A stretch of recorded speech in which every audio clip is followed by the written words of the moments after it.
جس طرح کہ آپ جانتے ہیں کہ خطے میں جنگ اب دوسرے مہینے میں آ چکی ہے اور جو شہادتیں ہوئی ہیں ہم سب کو اس کے اوپر بے حد افسوس ہے، اور اس حوالے سے ہم نے اپنے تعزیتی پیغامات مختلف اوقات میں ہم نے جاری کیے، اور اسی حوالے سے خطے میں جنگ کے شعلے ٹھنڈے کرنے کے لیے ہم نے بھرپور کوشش کی بطور ایک مخلص دوست کے، برادر ملک کے۔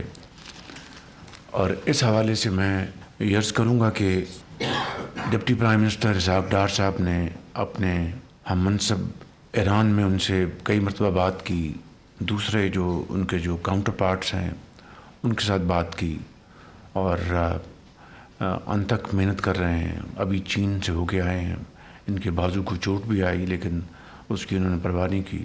اور اسی طریقے سے فیلڈ مارشل صاحب نے اس حوالے سے کلیدی کردار ادا کیا اور کر رہے ہیں، اور اس حوالے سے میں سمجھتا ہوں کہ الحمدللہ مجھے یہ کہنے میں کوئی باک نہیں کہ پاکستان نے اس جنگ کو بند کرانے کے لیے اور سیز فائر کرانے کے لیے حتی المقدور کوشش کی ہے۔ باقی اللہ تعالیٰ کے ہاتھ میں ہے، اور جس وقت میں آپ کی خدمت میں یہ معروضات پیش کر رہا ہوں یہ ایفرٹس ہنوز جاری ہیں، اور انشاءاللہ میں سمجھتا ہوں کہ اللہ تعالیٰ ضرور اپنی کمال برمارین سے اس خطے میں امن قائم کرے گا انشاءاللہ۔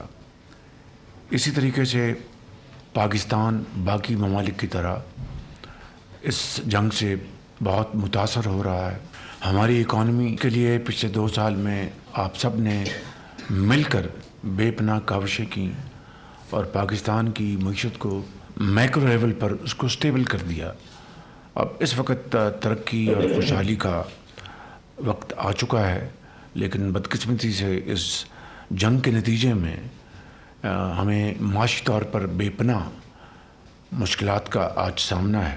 بڑی کاوشوں کے ساتھ الحمدللہ ہمارے جو 2 جہاز کھڑے تھے آبنائے ہرمز میں گزرنے کے لیے انتظار کر رہے تھے، وہ ڈپٹی پرائم منسٹر اور فیلڈ مارشل کی کاوشوں سے دونوں جہاز الحمدللہ وہاں سے گزر گئے، اور ابھی حالیہ دنوں میں پھر 20 جہازوں کا پاکستانی جھنڈے کے ساتھ کا انتظام کیا ہے، جو کہ انشاءاللہ اس کے لیے بھی آئندہ چند دنوں میں پیش رفت ہوگی۔ جو ہی جنگ کے سائے منڈانے لگے میں نے یہاں پر میٹنگز کی، اور پھر ہماری ٹیم چاروں صوبوں میں محترم وزراء اعلیٰ سے انہوں نے جا کے میٹنگز کی۔ لاہور میں چیف منسٹر پنجاب مریم نواز صاحبہ سے، سندھ میں شاہ صاحب سے، کے پی اور بلوچستان میں جا کے، اور پوری ان کو صورتحال کی آگاہی کی۔ پہلے ہفتے ہمیں فی الفور 55 روپے پاس آن کرنا پڑا، اور ہم نے اس کو ایکویٹ کیا ڈیزل کو اور پیٹرول کی قیمت کو۔ ایک کی پی ڈی ایل ہم نے کم کی اور اس کو ایکویٹ کر کے ہم نے 55 روپے کے طور پر پاس کیا۔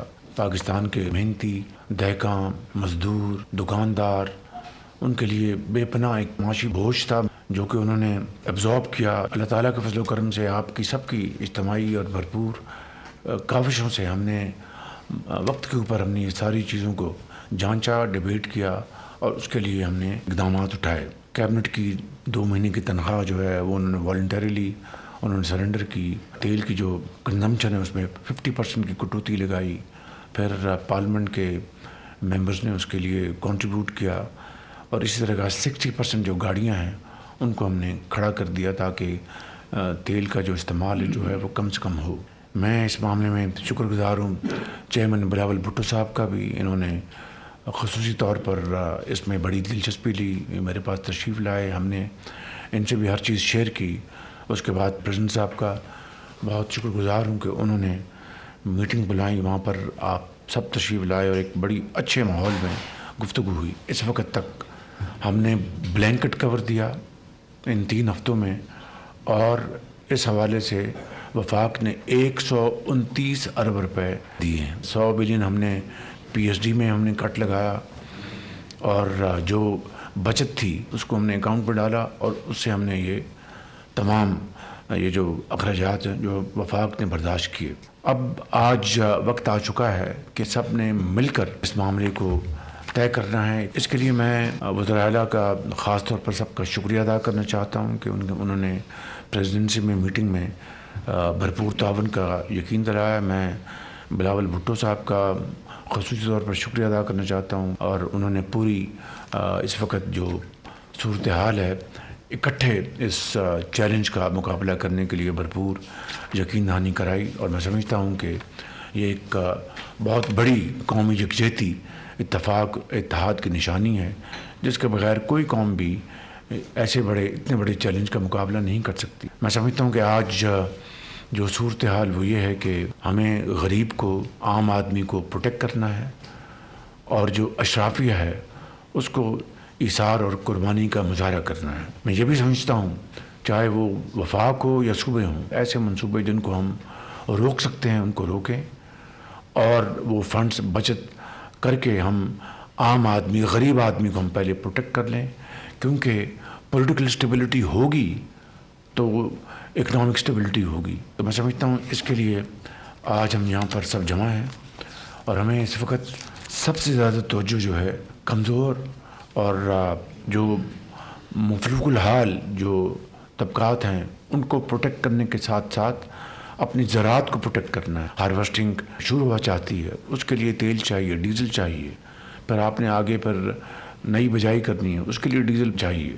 تو ہمیں ان کو پروٹیکٹ کرنا ہے، اپنے زراعت کو، کیونکہ یہ وہ شعبہ ہے جو کہ بہت چند مہینوں میں ٹرن اراؤنڈ کر سکتا ہے. اسی طریقے سے آپ نے پبلک ٹرانسپورٹ کو آپ نے پروٹیکٹ کرنا ہے، آپ نے گڈس ٹرانسپورٹ کو پروٹیکٹ کرنا ہے تاکہ آپ کی انفلیشن اس کو کنٹرول کر سکیں. ان کے لیے یقیناً ہمیں فنڈز چاہیے، اور یہ فنڈز ہم نے مل کر اکٹھے کرنے ہیں. میں سمجھتا ہوں کہ ہمیں یقیناً آسٹیرٹی اور کنزرویشن کے جو میجرز ہیں ان کو ہم اڈاپٹ کر رہے ہیں، اس کو اچھی طرح امپلیمنٹ کرنا ہے تاکہ یتیم، بیوہ، غریب، مزدور جو ہے وہ اس کو ہم پروٹیکٹ کر سکیں. میں ان الفاظ کے ساتھ آپ سب کا بہت ایک مرتبہ پھر شکریہ ادا کرتا ہوں. وزیر اعظم شہباز شریف اس وقت خطاب کر رہے تھے اعلیٰ اجلاس سے، اور انہوں نے کہا ہے کہ نائب وزیر اعظم اسحاق ڈار اور فیلڈ مارشل سعید عاصم منیر کا کلیدی کردار رہا ہے جنگ کی تمام صورتحال میں. انہوں نے کہا خطے میں جنگ کے شعلے ٹھنڈے کرنے کے لیے بھرپور کوشش کی جا رہی ہے. ایران جنگ کی وجہ سے پاکستان کو معاشی طور پر نقصان پہنچا ہے. ان کی جانب سے مزید کہا گیا کہ خطے میں جنگ کے شعلے ٹھنڈے کیے جا رہے ہیں. نائب وزیر اعظم اسحاق ڈار اور فیلڈ مارشل سعید عاصم منیر کا کلیدی کردار ہے. اس حوالے سے ایران جنگ کی وجہ سے پاکستان کو معاشی طور پر نقصان ہو رہا ہے. خطے میں جنگ کے شعلے ٹھنڈے کرنے کے لیے بھرپور کوششیں اس وقت بھی جاری ہیں. نائب وزیر اعظم اسحاق ڈار اور فیلڈ مارشل سعید عاصم منیر کلیدی کردار ادا کر رہے ہیں. ایران جنگ کی وجہ سے پاکستان کو معاشی طور پر نقصان ہو رہا ہے. وزیر اعظم کا مزید کہنا ہے کہ جنگ بندی کے لیے ہر ممکن کوشش اب بھی کی جا رہی ہے، اور انہوں نے مزید کہا کہ پاکستانی پرچم بردار 20 بحری جہازوں کو آبنائے حرمت سے گزرنے کا انتظام کر لیا گیا ہے. کفایت شعار مہم صدر مملکت بلاول بھٹو، وزراء اعلیٰ اور پارلیمنٹیرینز کے کردار کو بھی سراہا گیا. خطے میں جنگ کے شعلے ٹھنڈے کرنے کے لیے بھرپور کوششیں کی جا رہی ہیں. نائب وزیر اعظم اسحاق ڈار اور فیلڈ مارشل سعید عاصم منیر کلیدی کردار ادا کر رہے ہیں.